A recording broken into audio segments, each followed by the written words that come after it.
Bismillahirrahmanirrahim. Assalamualaikum warahmatullahi wabarakatuh. Waalaikumsalam warahmatullahi wabarakatuh.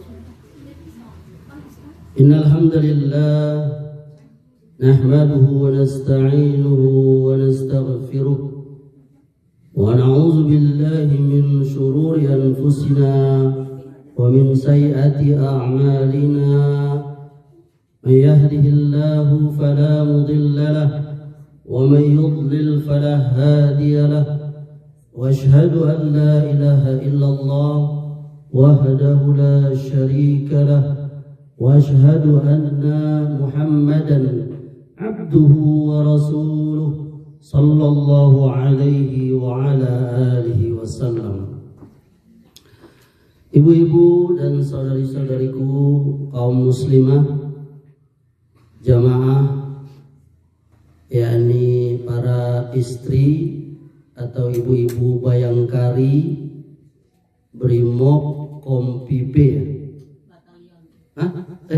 Batalion B, maaf, Batalion B, Kota Bengkulu ya, Kota Bengkulu, yang Sat Brimob Polda Bengkulu. Saya harus sebut ini lengkap. Saya ulang lagi ya. Ibu-ibu, saudara-saudari dari ibu-ibu Bayangkari, Satuan Brimob, Batalion B, Satbrimob, Polda Bengkulu, begitu ya? Hah? Ya terbalik ya? Batalion B, Satbrimob, Polda Bengkulu. Oh ya. Apa kabarnya ibu-ibu? Alhamdulillah sehat ya. Saya juga ikut berbahagia ini bisa ngisi di asrama ini. Karena boleh cerita sedikit, dulu saya juga waktu kecil dulu pernah sempat juga bercita-cita jadi brimob. Jujur ini beneran. Tapi waktu itu kalau salah tahun 70-an apa itu namanya masih Mobri kalau salah tuh. Iya. Ada tuh, saya sempat hafal saya tuh. Pokoknya itulah. Ingat dulu ceritanya saya. Tapi alhamdulillah saya walaupun nggak jadi brimob, ini alhamdulillah bisa ngisi kajian di ibu-ibu istri para brimob ya. Insyaallah tabarakallah. Ibu-ibu sekalian yang dimuliakan oleh Allah, tema atau judul kalau yang mau catat silahkan ya. Tema atau judul saya pada kesempatan ceramah kita ini yakni persiapan ibu-ibu di dalam menghadapi datangnya bulan Ramadan. Allah Subhanahu wa taala menyebutkan di dalam kitabnya yang mulia di dalam Al-Qur'an, Syahrul Ramadan allazi unzila fihi al-Qur'an hudan linnasi wa bayyinatin minal huda wal furqan. Yakni bulan di mana kita diturunkan Al-Qur'an itu, di mana kita diwajibkan untuk berpuasa itu namanya bulan Ramadan.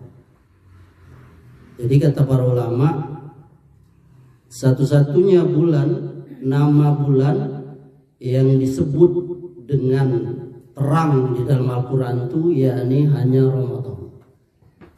Ya, ibu-ibu hafal gak nama-nama bulan di tahun penanggalan kita? Hafal gak?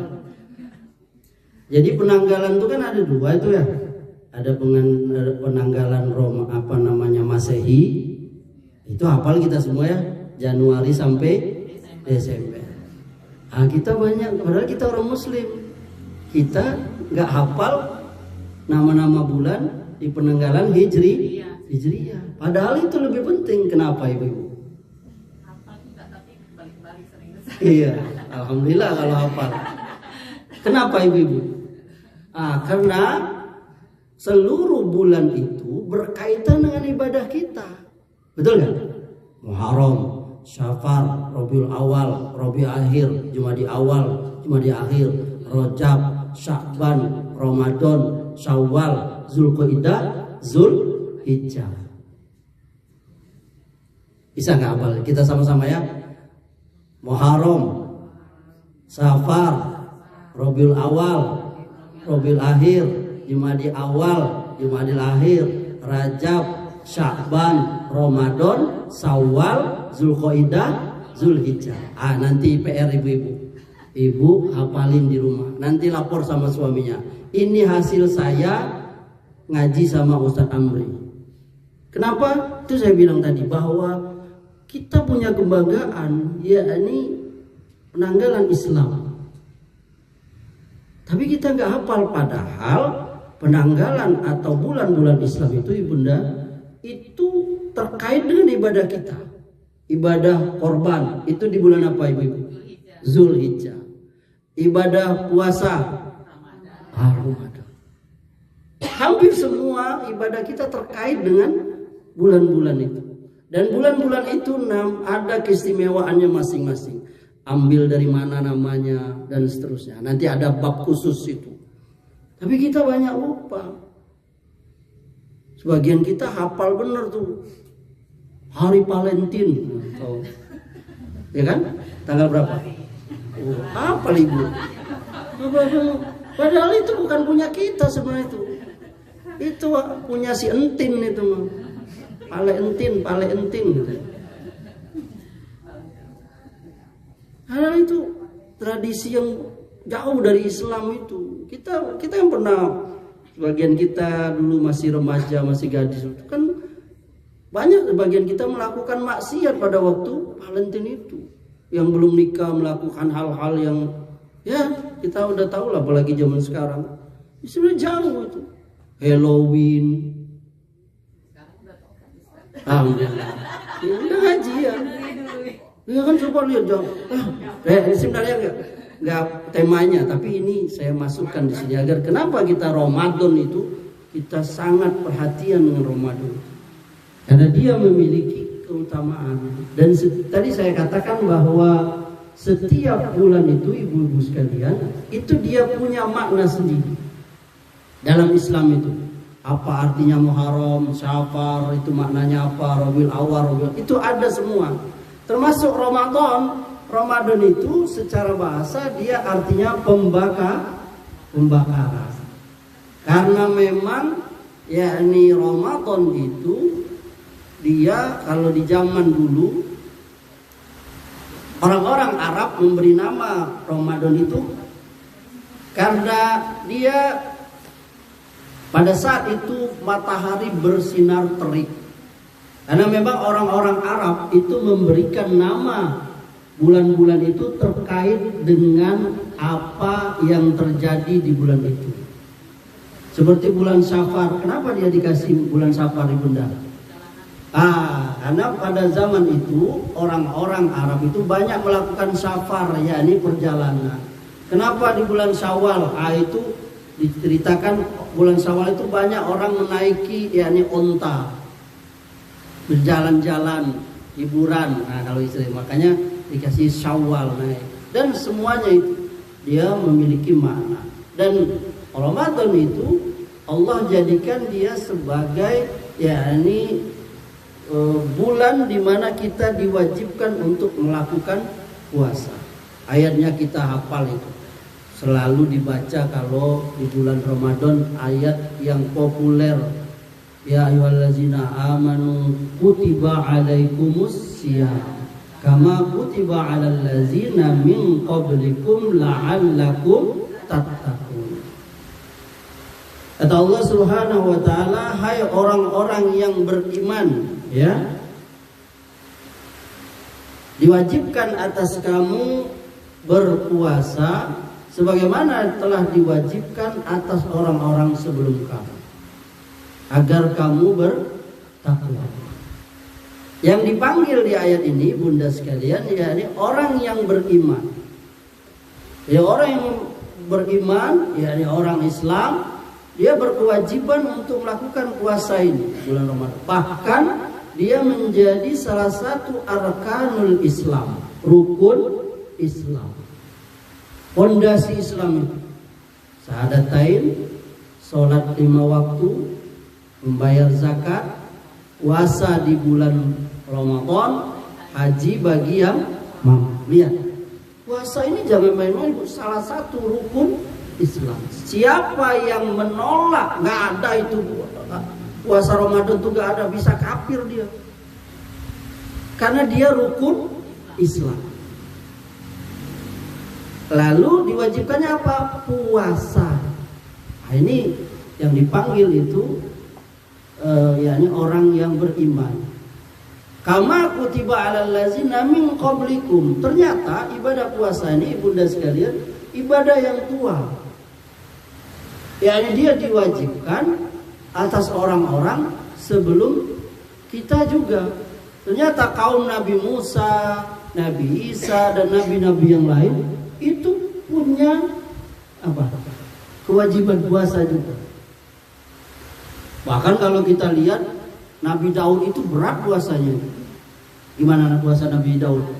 Wah, sehari puasa, sehari enggak. Sanggup gak ibu-ibu? Sedikit orang dari paling sedikit sanggup melakukan itu. Dia sehari puasa, sehari enggak. Puasanya Nabi Daud. Bahkan saya baca di keterangan para ulama bahwa Nabi Musa, Nabi Isa juga sudah melakukan saum Ramadan, tapi oleh penerusnya ditambah-tambah. Kalau istilahnya itu di bid'ah gitu.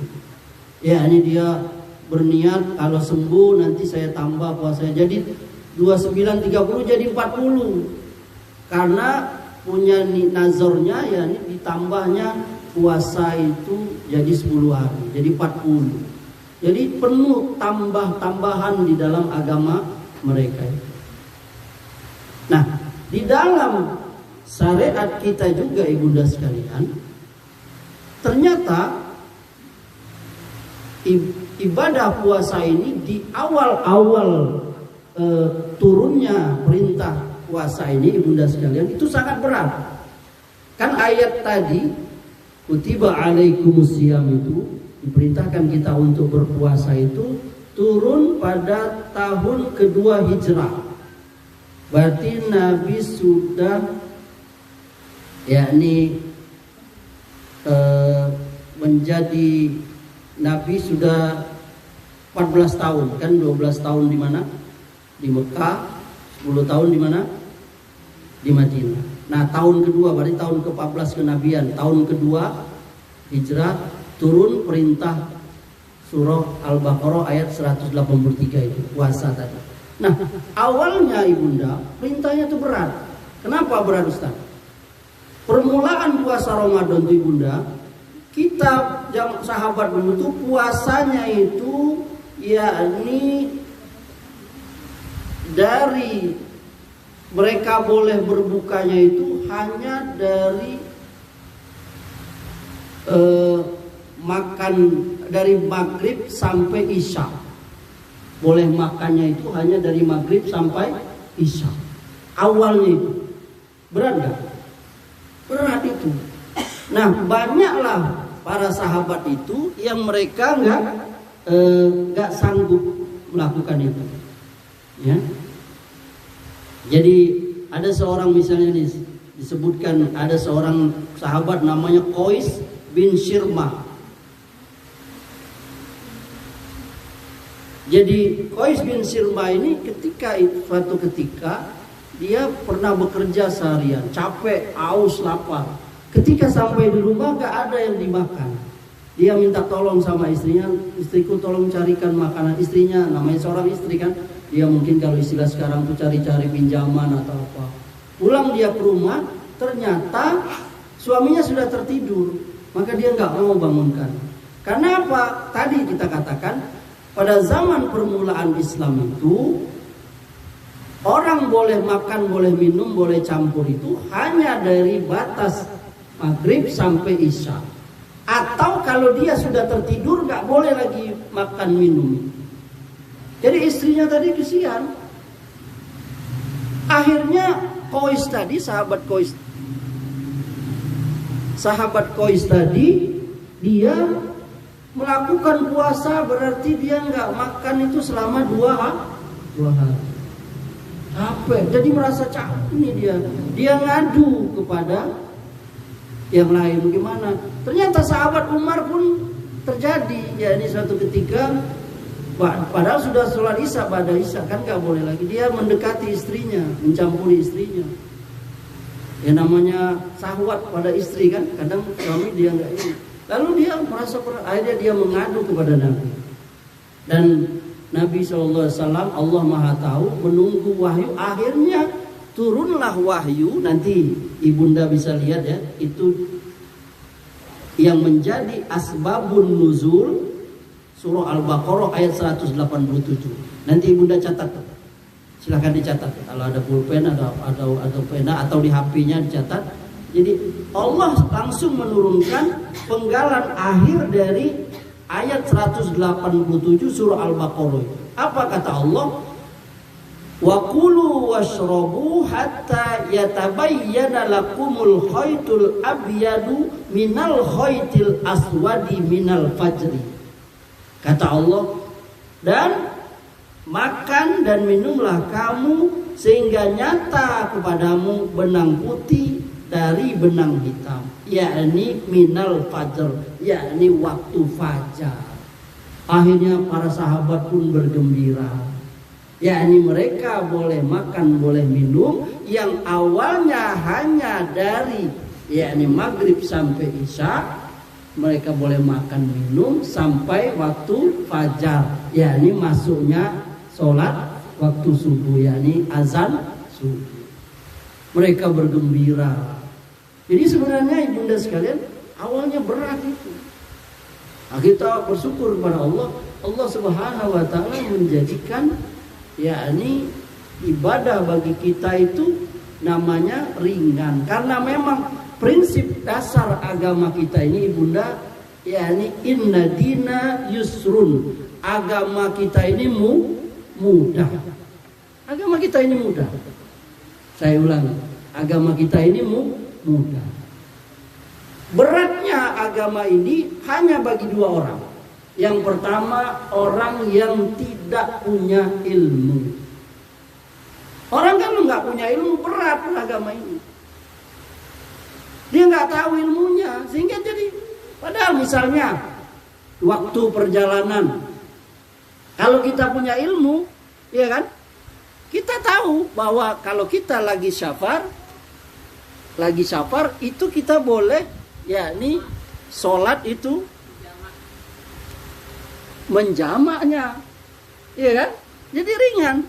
Atau kalau kita puasa, kita boleh membatalkannya, kita nanti menggantinya, kodoknya di waktu yang lain. Kalau kita punya ilmu,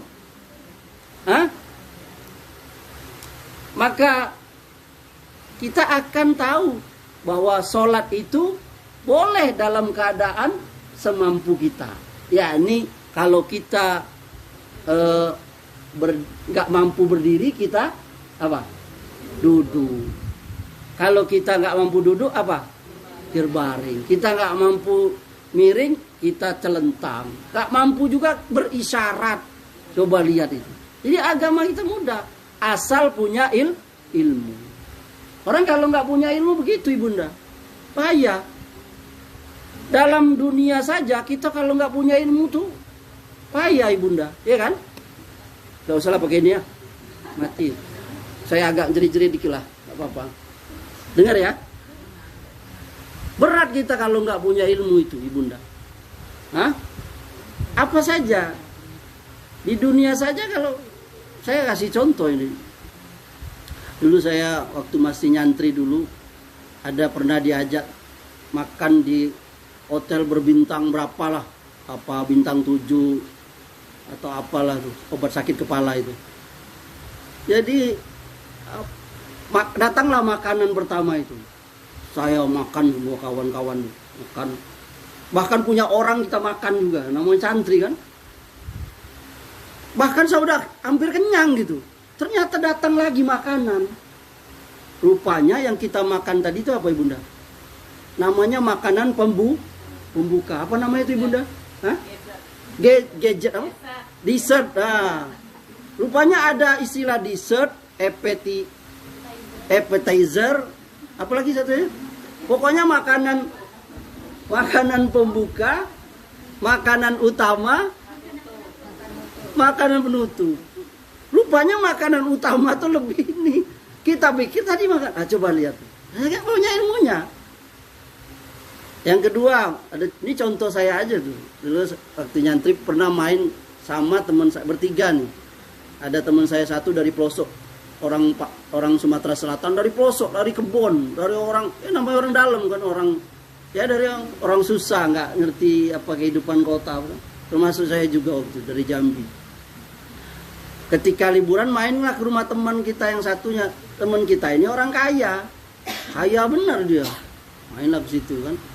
Teman saya yang satu ini dari pelosok Sumsel tadi itu, dia kebelet ke WC. Lalu di mana WC-nya kata teman saya tuh. Dari situ ditunjukin. Lama dia nggak keluar dari WC. Tahu-tahu dia keluar lagi nanya sama teman. Nggak ada airnya katanya. Nggak ada airnya kok kering gitu ya. Terus teman saya tadi yang punya rumah tadi masuk dia. Terus dia kasih tahu, nah ini nih tombol biru ini untuk air sejuk. Kalau kamu putar ke sini makin sejuk. Ini ada tombol merah. Kalau kamu putar ke kanan itu makin panas. Terus teman saya tadi nyeletuk, untung saya nanya dulu katanya. Ya kan? Kalau enggak copot perebutan lenong saya katanya. Kena air. Jadi ternyata ilmu itu Bu ya. Benar enggak? Makanya kata para ulama, al ilmu qoblal qaul wal amal, kata Imam Bukhari itu. Ilmu itu sebelum kita ngecek, sebelum kita berbuat. Kalau orang berbuat dia udah ada ilmunya, nekat itu. Siap saja. Ibunda juga dulu. Ingat nggak kita dulu baru-baru punya ATM? Gimana kita? Pasti nanya dulu kan? Gak mungkin ibunda. Itu aja sudah nanya, kadang tetelan itu gak bisa keluar lagi. Gimana ini? Ya kan? Nah, rupanya di situ ada, bisa pilih pencet ini, bisa pilih bahasa Inggris, pencet ini bahasa Indonesia. Kita terpaham semua kan? Kenapa? Itu ilmu. Itu dalam kehidupan dunia, apalagi yang namanya ilmu untuk akhirat. Makanya sangat penting sekali yang namanya ilmu itu. Nah, kemudian yang namanya kita di dalam menghadapi yang namanya puasa ini, para ulama memberikan ada beberapa persiapan untuk kita sempurna di dalam beribadah di bulan Ramadan ini, ibunda sekalian. Yang pertama, yakni kita mengulangi pelajaran-pelajaran puasa.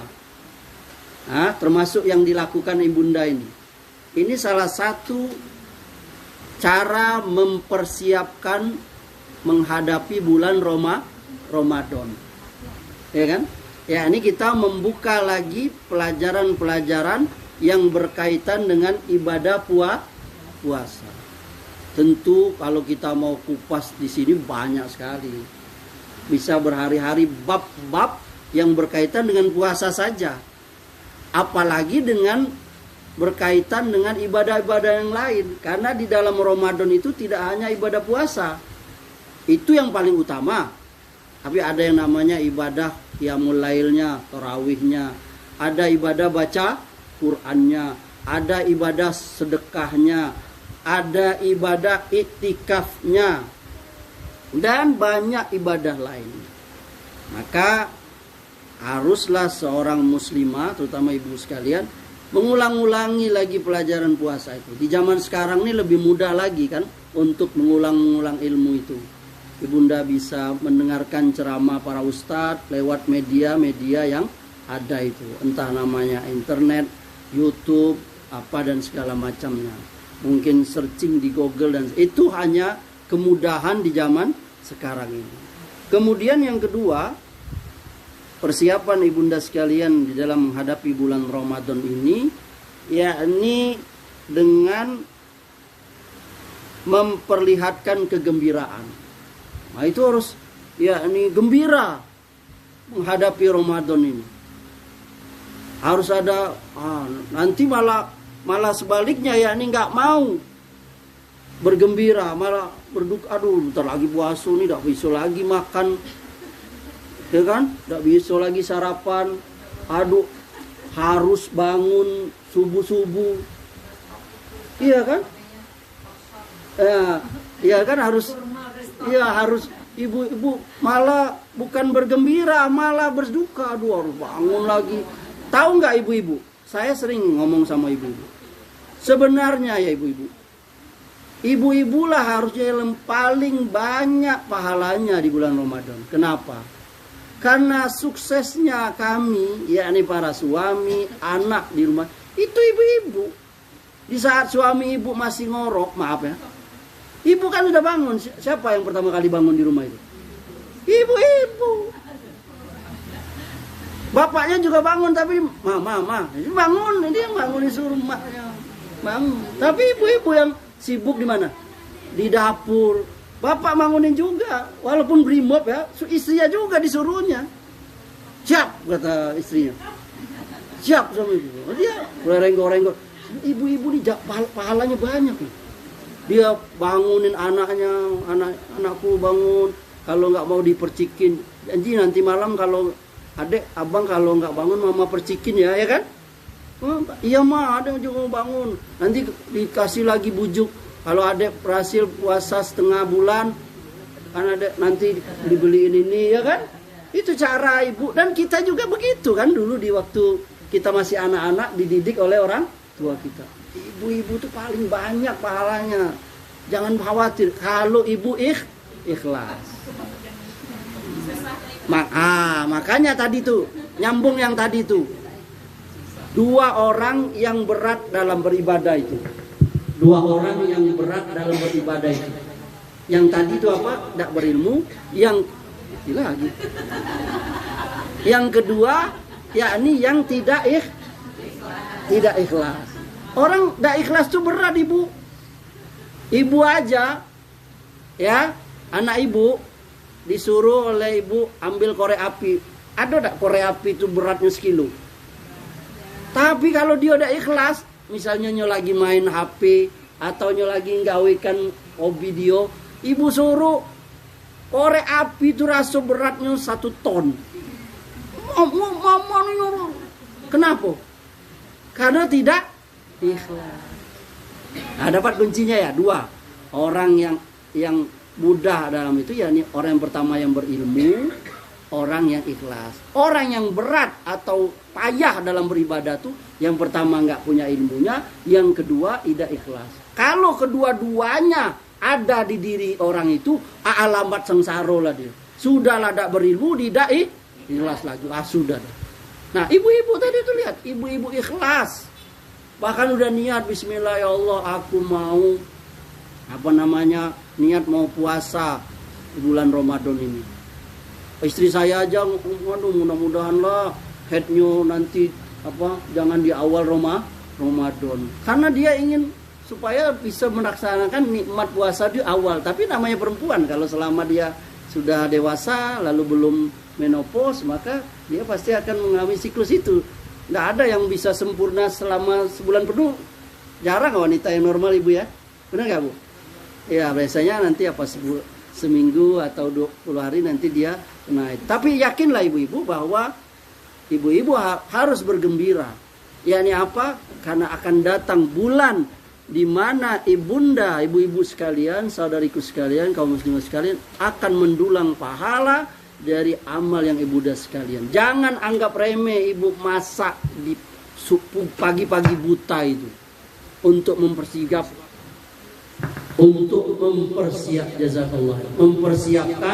yakni sahur itu.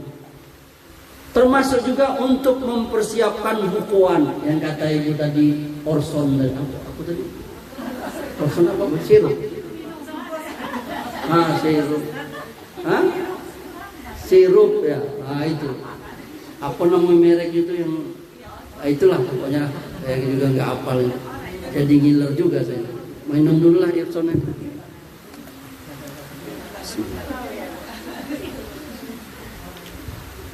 Memperlihatkan apa tadi yang kedua? Ada yang nyata, memperlihatkan kebahagiaan, kegembiraan. Yang ketiga, memperbanyak doa.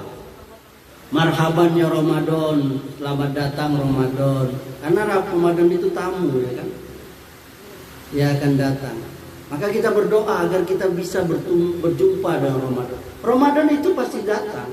Kitanya yang belum tentu bisa menerimanya. Karena maka kita berdoa pada Allah. Pertama, Allah panjangkan umur. Karena kalau orang ada Ramadan datang, tapi dia pendek umurnya. Ada orang sehari lagi mau Ramadan, Allah panggil dia wafat. Karena kematian itu nggak ada yang tahu. Wa ma tadri bi ayyin ardin tamut, kata Allah. Seseorang tidak tahu di mana atau kapan dia akan mati. Semenit sebelum dia nggak tahu. Banyak. Dan memang salah satu tanda kiamat itu adalah banyaknya kematian mendadak. Orang-orang mesti zaman sekarang orang sehat, ya kan?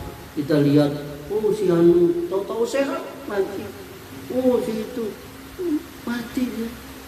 Nggak ada yang tahu. Kita berdoa, Ustaz berarti boleh kita doa minta panjang umur, boleh. Karena Nabi pernah mendoakan sahabatnya, seorang sahabat didoakan oleh Nabi panjangkan umur. Doa.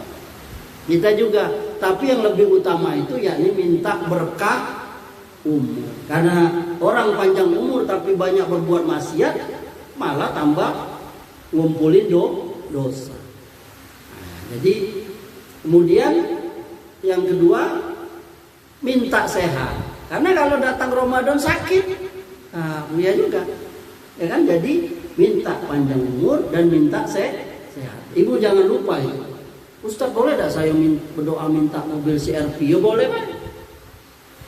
Boleh lah minta ini, boleh. Tapi lebih penting dari itu kita minta ya hidayah, Islam, wafat dalam keadaan iman, dan yang jangan lupa minta yang namanya sehat.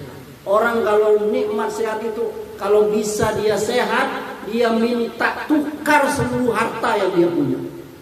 Benar gak?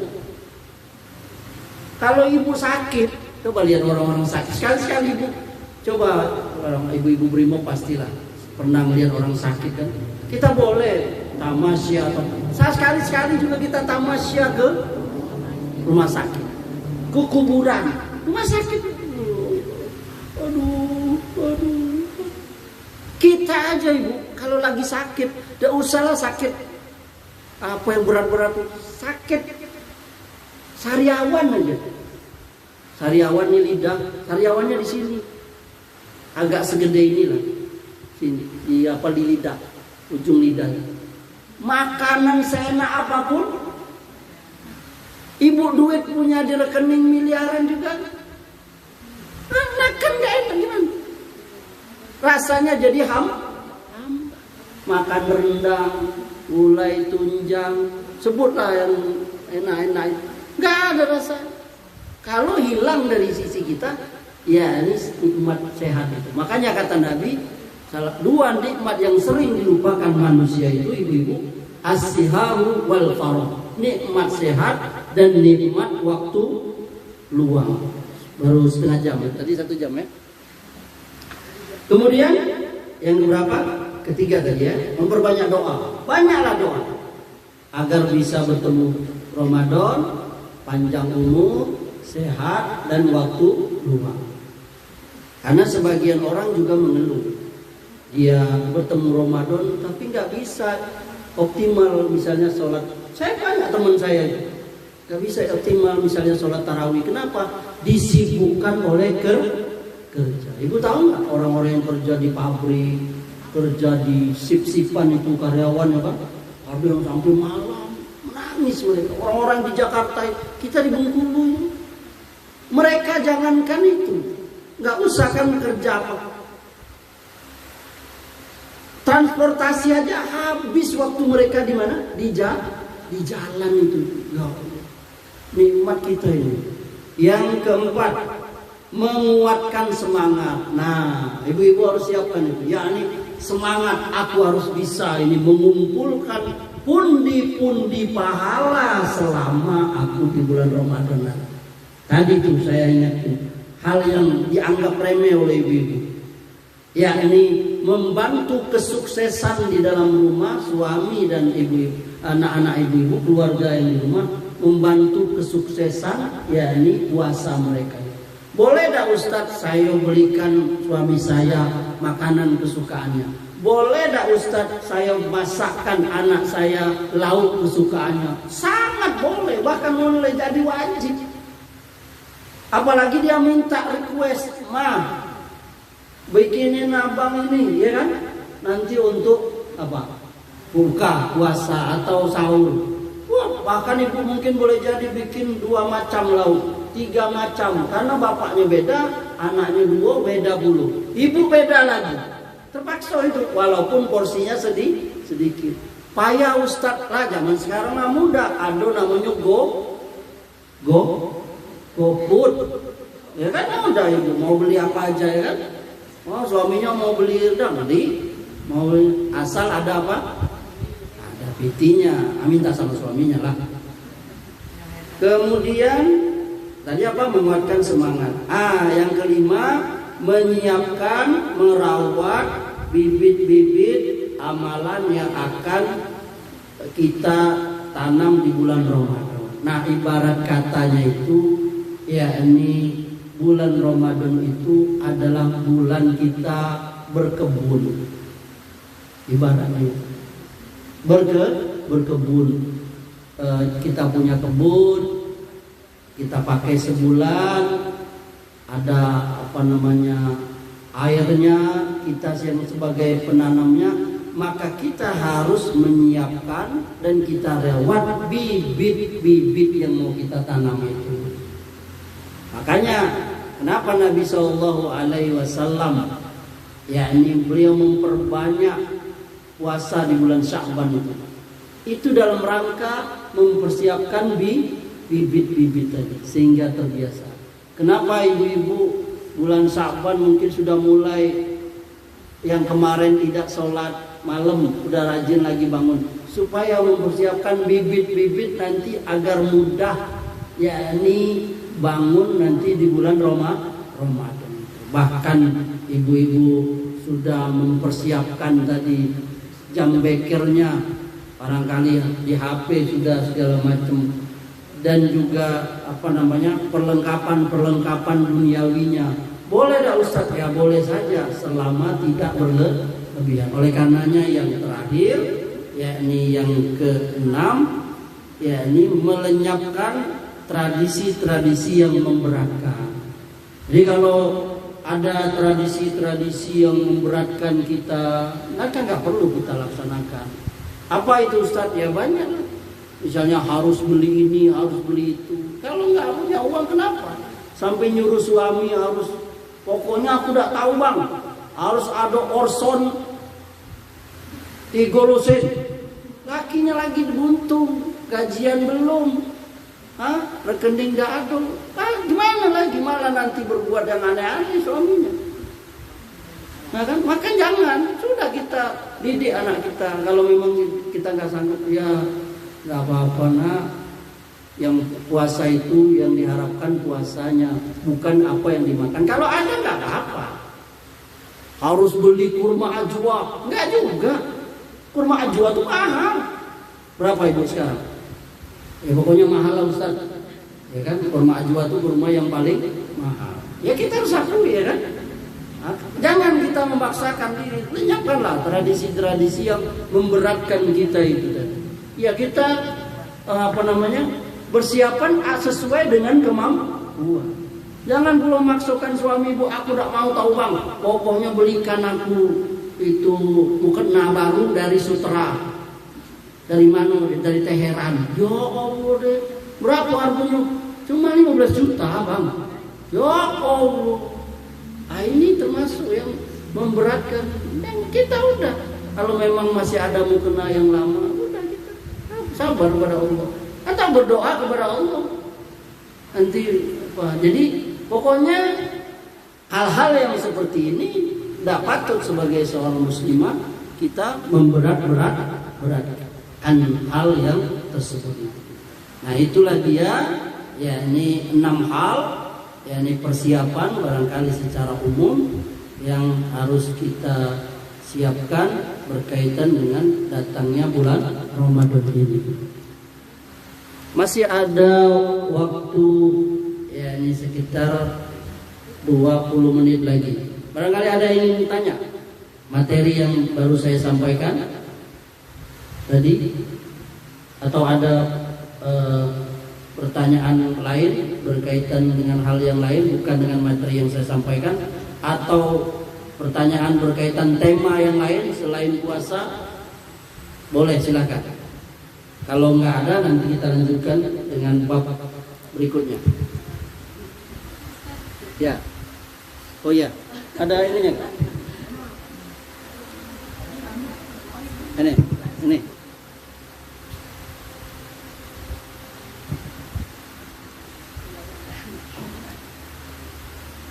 Assalamualaikum warahmatullahi wabarakatuh. Waalaikumsalam. Izin Ibu Ketua, izin Ustaz. Ini mengenai mengganti puasa Ustaz. Oh ya. Karena puasa Ramadan itu wajib kita ganti Ustaz. Terus setelah Ramadan kan kita bulan Syawal tuh Ustaz. Ya.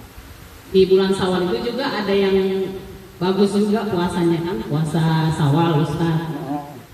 Jadi mana yang kita duluan ini Ustaz? Karena kalau misalnya mengganti duluan kan kita nggak tahu.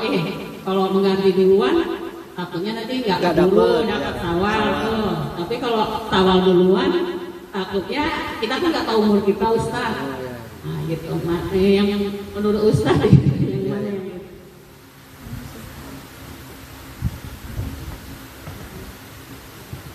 yang pertanyaan yang bagus sekali ini berkaitan dengan qadha dari puasa. Ini pasti dialami oleh kaum wanita muslimah ya. Yang kaum muslimah ketika bulan Ramadan pasti terputus karena haid dan semacamnya. Lalu apakah dia harus bergantinya terlebih dahulu sehingga cukup Ramadannya baru dia Syawal? Ulama berbeda dalam hal ini.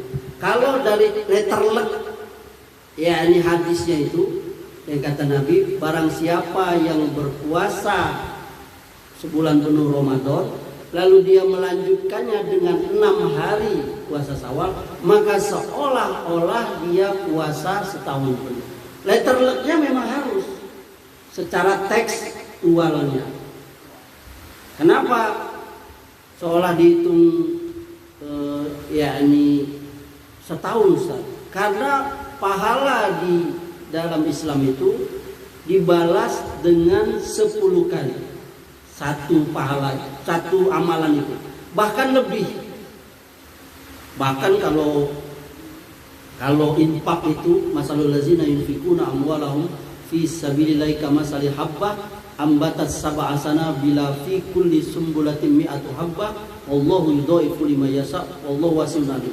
Bahkan kalau kita infak di dalam surah Al-Baqarah ayat 261, catat itu, Allah akan ganti pahala itu satu dengan jadi 7 cabang. Setiap cabang itu 100 bulir. Jadi satu itu digalas oleh Allah 700 biji. Bahkan lebih. Wallahu yudhaifu liman yasha. Kata Allah, bagi orang yang Allah kehendaki. Misalnya yang ikhlasnya tinggi apa.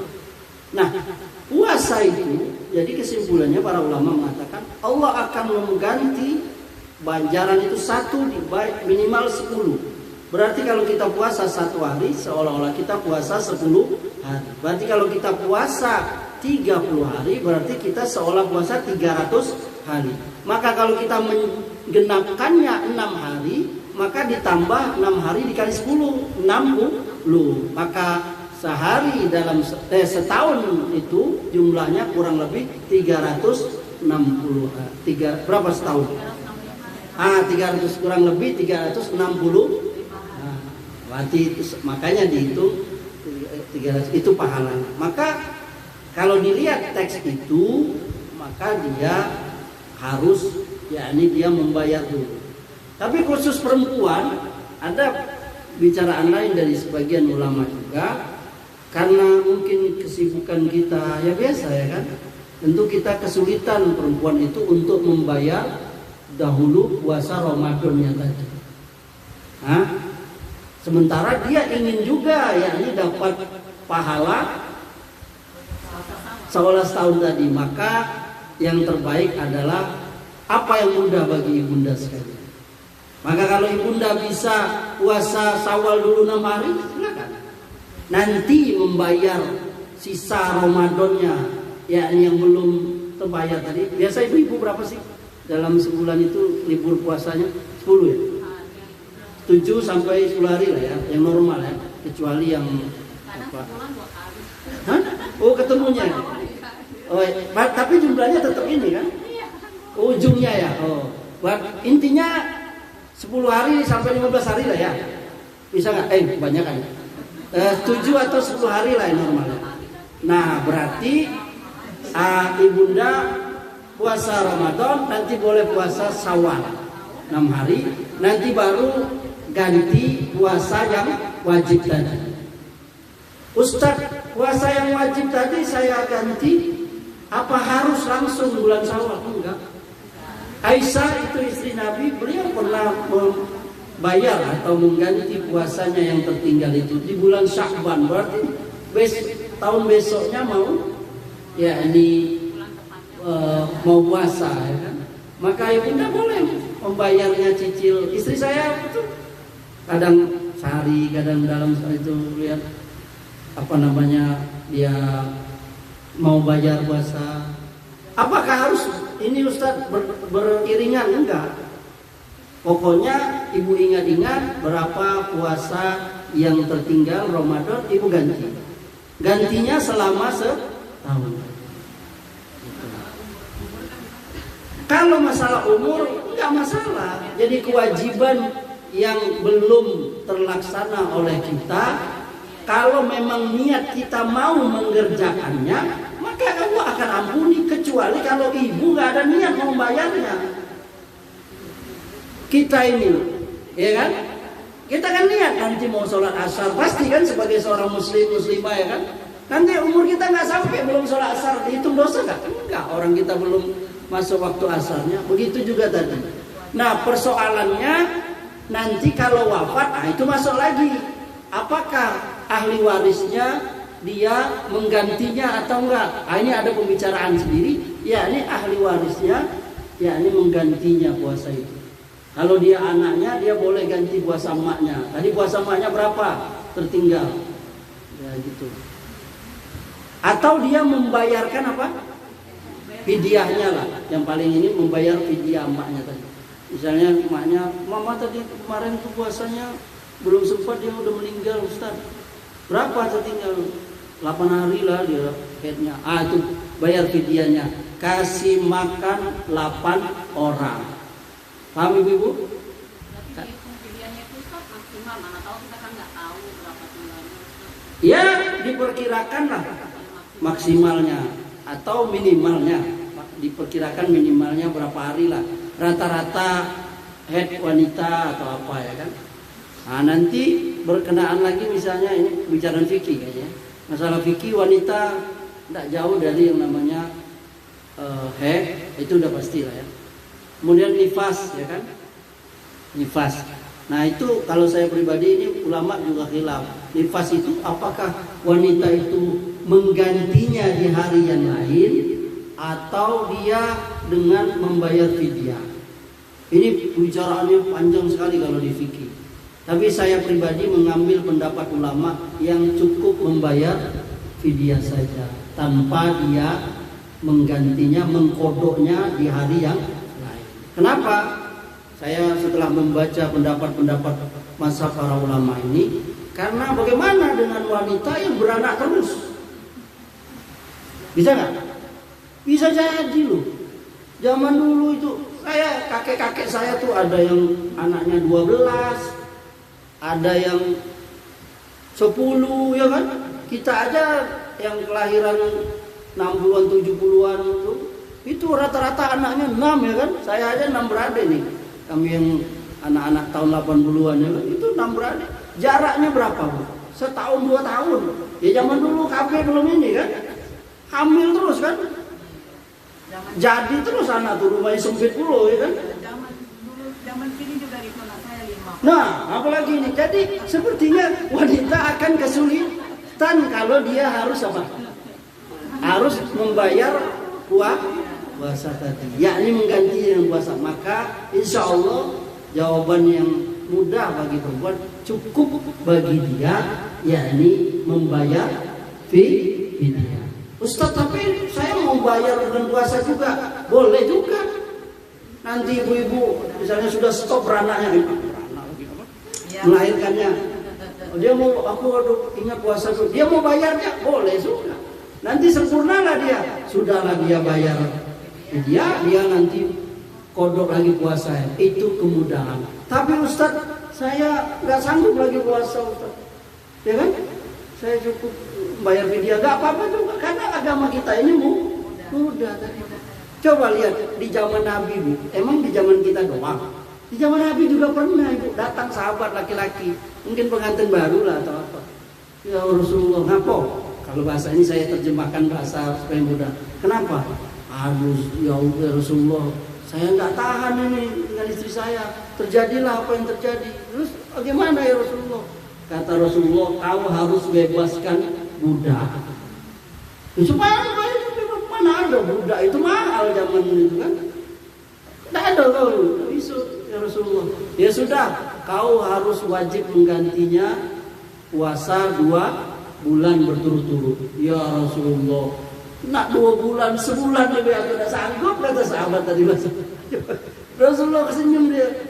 Ya sudah, kau kasih makan orang miskin 60 orang. Nah, coba lihat, 60 orang. Karena fidyah, yakni ganti membayar seorang laki-laki yang mencampuri istri ketika siang Ramadan itu. Kau harus bayar.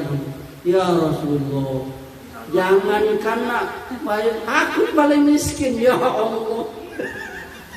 Jadi kalau istilah kita, ya Allah sudah miskin, ini pula ya kan.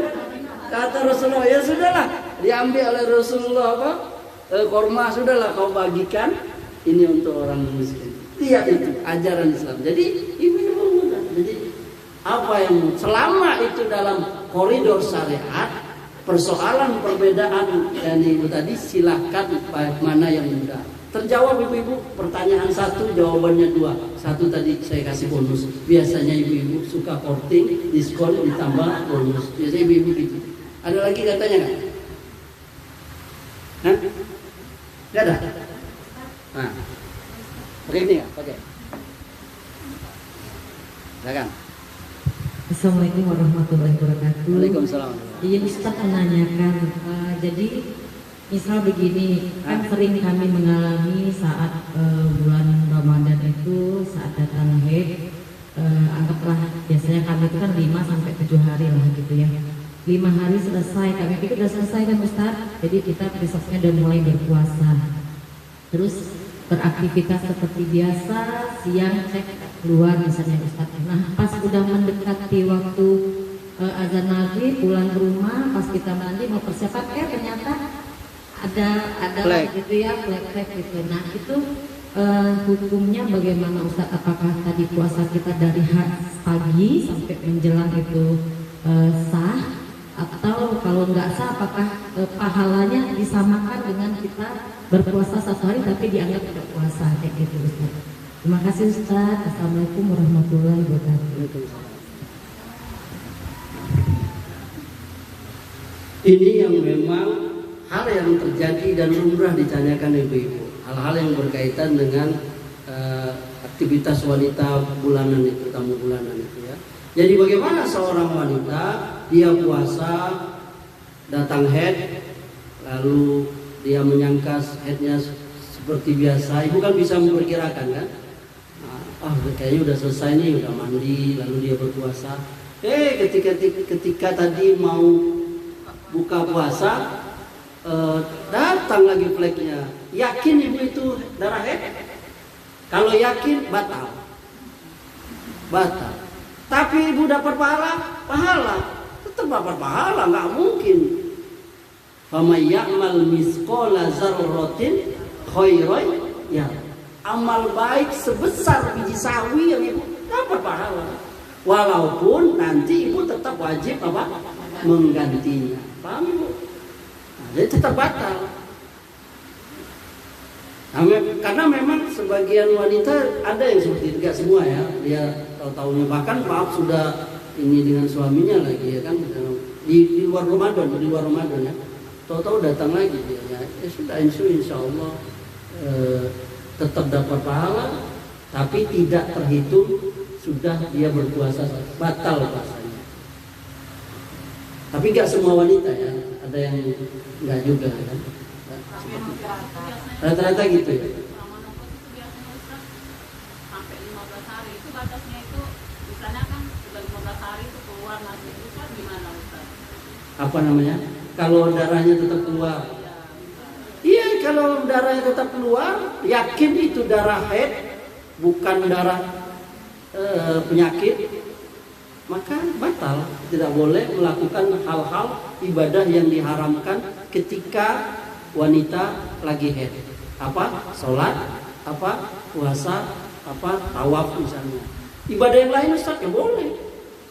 Ibadah di luar itu. Tapi kalau memang misalnya karena haidnya udah mulai menopause atau apa, ya kadang nggak teratur ya. Sudah ibu-ibu lebih tahu. Tapi perlu nanti bab khusus ya, bab tentang darah-darah itu bagaimana, itu ada pelajaran khususnya. Jadi memang itulah hebatnya agama kita ini ya, mengajari apa sampai soal darah itu aja ada pembicaraan bagaimana membedakan darah apa ini penyakit atau apa. Dan apalagi disinergikan dengan ilmu, kalau ilmu perempuan itu apa? Kalau ilmu kandungan itu. Nah itulah pokoknya ilmu itulah ya. Karena saya juga nggak pernah haid soal. Paling kajian fikihnya saya yang tahu. Ada lagi? Jadi paham ya ibu-ibu ya? Jadi kalau masalah datang haid itu pembatal puasa. Nah, kalau datang haid. Lalu Ustaz, ada lagi nih yang berkait saya dalam mumpung masih ingat ya. Perempuan haid Ustaz. Lalu dia yakin subuh itu dia sudah selesai haidnya, tapi dia belum sempat mandi. Tapi dia niat mau puasa, bahkan dia sahur, bahkan dia makan bersama. Nanti dia mandinya ia sesudah ya ini masuk waktu, sesudah azan atau ketika mau sholat dia. Boleh atau enggak? Boleh atau enggak ibu-ibu? Boleh. Ya ini sama seperti Rasulullah pernah dalam sebuah riwayat hadis itu Nabi SAW beliau pernah menemui puasa dalam keadaan junub. Jadi mandi itu bukan untuk puasa, paham ibu-ibu?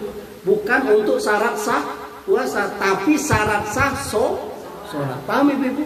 Jadi kalau laki-laki atau perempuan menemui puasa dia masih dalam keadaan junub, yakni maksudnya dia habis campur suami istri, belum mandi, puasanya tetap sah. Paham?